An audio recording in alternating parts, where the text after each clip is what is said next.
Last week Niagara ఎళ్ళాను కదా! అప్పటినుంచి అనుకుంటున్నా. బట్ నాకు లాంగ్ వీడియో పోస్ట్ చేయడానికైతే ఎడిటింగ్‌కి టైం సరిపోవట్లేదు.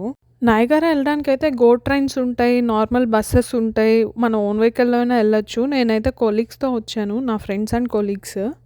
వింటర్ సీజన్ కదా! మాకైతే ఎళ్లి జస్ట్ చూసి రావటమే ప్లాను. అక్కడ ఉండి ఫైర్ వర్క్స్ చూసేంత అయితే లేదు. ఈ చలికి అంతసేపయితే మేము బయట ఉండలేము. సో, నెక్స్ట్ టైమ్ సమ్మర్ సీజన్‌లో ఎళ్దాం అనుకుంటున్నా. అప్పుడైతే గో ట్రైన్‌కెళ్తాను. గో ట్రైన్‌లో వ్యూ చాలా బావుంటుందంట వచ్చే వే అంతా. ఈ నయగారా అయితే యూఎస్, కెనడా బోర్డర్‌లో ఉంది. సో, యూఎస్ పక్కనే మనకెట్లానో వీసా లేదు. జస్ట్ హాయ్ యూఎస్ అని చెప్పేసి వచ్చేసాను నేనైతే. యూఎస్ కన్నా కెనడా సైడ్ నుంచి వ్యూ అయితే చాలా బావుంటుందంట నయగారాది. ఇది చూడండి అసల మొత్తం ఫ్రీజ్ అయింది కిందయితే కంప్లీట్‌గా. వాటర్ ఫ్లో ఒక్కటే ఉంది. చూస్తే గనుక మీరు చూడండి ఇక్కడ మొత్తం ఐసీ వాటర్ లాగున్నాయి. నయగరా అయితే ఎప్పుడు కంప్లీట్‌గా ఫ్రీజ్ అవ్వలేదంట. ఈ ఫ్లోటింగ్ అయితే అలానే ఉంటుంది. బట్ కింద మొత్తం ఐసీగా అయిపోయింది.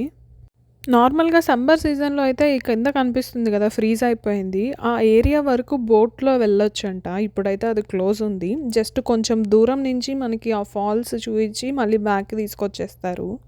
ఇంకా టెంపరేచర్ విషయానికొచ్చేస్తే మీరు ఇమాజిన్ జేసుకోవచ్చు ఎంత చల్లగా ఉంటుంది ఏంటి అనేది. సో, మీకేమన్నా ఈ వింటర్‌లో ప్లాన్ ఉంటే మాత్రం ప్రాపర్‌గా jackets, winter shoes, winter caps, gloves అన్నీ పెట్టుకోండి. మేమైతే ఫోటోస్ దిగుతామని జాకెట్స్ అన్నీ తీసేసి ఒక్క 1 మినిట్ ఉన్నాను. ఇంక అంతే బ్లడ్ సర్క్యులేషన్ ఆగిపోయిందనిపిచ్చింది. ఇంక వెంటనే ఈ పక్కనే షాప్‌లోకొచ్చేసాము. కొంచెం సేపు లోపల హీటర్స్ కింద ఉన్నాకైతే సెట్ అయిపోయింది. అండ్ ఒక హాట్ చాక్లెట్ కూడా తాగాను. సో, కొంచెం వార్మ్ ఫీలింగ్ వస్తుందని. ఇక్కడైతే ఇంట్లోకి మ్యాగ్నెట్స్ తీసుకుందామని చూస్తున్నాను. ఈ మ్యాగ్నెట్ అయితే తీసుకున్నాను. ఇండియా ఎళ్ళేటప్పుడు తీసుకెళ్తా నేనైతే. వింటర్ సీజన్ కాబట్టి క్రౌడ్ అయితే పెద్దగా లేరు. ఫ్రీగానే ఉంది నయగరా అంతా. నార్మల్‌గా సమ్మర్ సీజన్‌లో అయితే ఫుల్ క్రౌడ్ ఉంటారంట. అసలు అక్కడ నుంచొని ఫోటో తీసుకోవడానికే ప్లేస్ ఉండదని చెప్తున్నారు మా ఫ్రెండ్స్. ఇదైతే నా ఫస్ట్ టైమ్ ఎక్స్‌పీరియన్స్. నాకు మాత్రం అనిపిచ్చింది వ్యూ అంతా. కొంచెం సేపు చూడడానికి మాత్రమే బావుంది. నేనైతే ఎక్కువ సేపు ఉండలేకపోయాను అంత చలిలో. మళ్ళీ నేను ఇండియా వెళ్ళే లోపైతే ఇంకొకసారి ఎళ్తాను. ఎయిదర్ సమ్మర్ సీజన్‌లో ఆర్ ఫాల్ సీజన్‌లో. అయితే ఫైర్ వర్క్స్ కూడా చూసేసి ఎళ్తాను.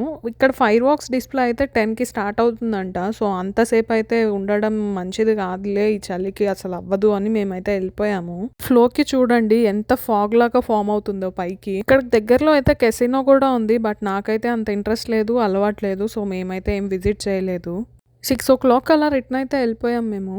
ఇక్కడైతే లైట్‌గా స్నాక్స్ తినేసి ఇండియన్ రెస్టారెంట్‌కెళ్ళి ఫుడ్ తినేసి ఇంకా ఇంటికెళ్ళిపోదామని డిసైడ్ అయిపోయాము. ఈరోజు వెదర్ అయితే అస్సలు బాలేదు. ఫీల్స్ లైక్ -25 డిగ్రీస్ ఉంది. ఈవినింగ్ ఎళ్ళేటప్పుడు కూడా వ్యూ అయితే చాలా బావుంది. నేను కెనడా వచ్చే ముందు చూడాలనుకుందయితే నయగారా ఒకటే. అన్ని సీజన్స్‌లో చూడాలి అనుకున్నాను.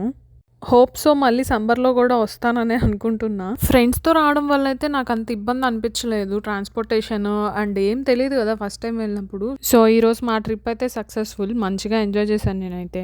ఇంకా డిన్నర్ చేయడానికైతే మిసెసాగా ఎళ్తున్నాము. అక్కడ మా కొలీగ్ వాళ్ళ ఫ్రెండ్‌కి ఒక కెఫే ఉందంట. ఫుడ్ అయితే సూపర్ ఉంది. ఇండియన్ టేస్ట్ అయితే నాకు ఫస్ట్ టైమ్ అనిపించింది బయట తిన్నప్పుడు. చాలా నచ్చింది నాకు ఫుడ్ అయితే. బాయ్.